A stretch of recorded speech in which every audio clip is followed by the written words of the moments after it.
एक one one भटकते वनवासी को स्वर्ण लंका के सिंहासन पर बैठे त्रिभुवन विजयी लंकेश के वैभव में दुर्दशा दिखाई दे रही है।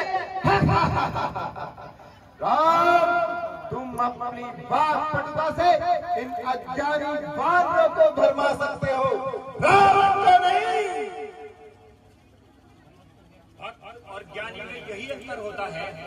भक्त अनपढ़ हो, मूर्ख हो, परंतु हृदय का सच्चा और मन का सरल होता है। परंतु ज्ञानी तुम जैसा अधर्मी भी हो सकता है, दुष्ट भी हो सकता है। जिसके हृदय में केवल अधर्म और कपट होता है, जिसकी अवस्था तुम्हारे जैसी होती है, जिसे स्वर्ण लंका के राज सिंहासन पर बैठकर भी जीवन की अपूर्णता का कांटा चुका है। इस समय तुम्हारे मन में केवल अशांति, कपट और चिंता रह गई है और कुछ नहीं। तेरे जैसे दुराचारी का जब यह आभास होता है कि उसका अंत समय आ चुका है, तो वह एक घायल सांप की भांति सुरक्षा की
और उससे कुछ सदुपदेश प्राप्त करो।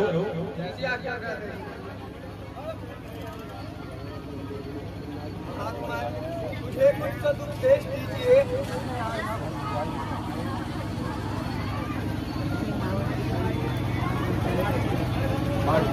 दादाजी, वह तो कुछ बोलते ही नहीं है। सदुपदेश प्राप्त करने के लिए तुम किस ओर खड़े हुए थे? कैसे की ओर खड़े? जब हमें किसी से सदुपदेश प्राप्त करना हो तो हमें उनके चरणों की तरफ खड़ा होना चाहिए। तुम जाओ और उनसे फिर से उपदेश प्राप्त करो। महात्मा, मुझे कुछ सदुपदेश दीजिए। अब इतनी शक्ति नहीं जो नीति शास्त्र का वर्णन हो। हाँ, इतनी सांसें बाकी है जिनसे कुछ आज्ञा पालन हो। दो बातें मुझको कहनी है, शुभ कार्य शीघ्र करना अच्छा, दुष्कर्म टले जितना टालो उसका सदैव टलना। मैंने कहा था लंका में शीघ्र छिंद ले आऊंगा, यह भी सोचा था कि स्वर्ग तलक जाने का मार्ग बनाऊंगा, पर आज करते करते कर्तव्य मुझसे रह गया है। मन में रही कामना रह गई पूर्ण योजना वह, पर नारी हरण करने का कर डाला कार्य शीघ्रता से, परिणाम उसी का यह पाया, चल दिया आज मैं दुनिया से। अच्छा यह नीति समाप्त हुई, अब कहनी एक हृदय की है। तुम समझे हो हम जीते हैं, पर नहीं जीत में भी ही है। अपने जीते जाने न दिया, लंका में राम तुम्हारे को, जा रहा तुम्हारे आगे ही, देखो मैं धाम तुम्हारे को श्री राम। बहुत बढ़िया, बहुत अच्छे। जी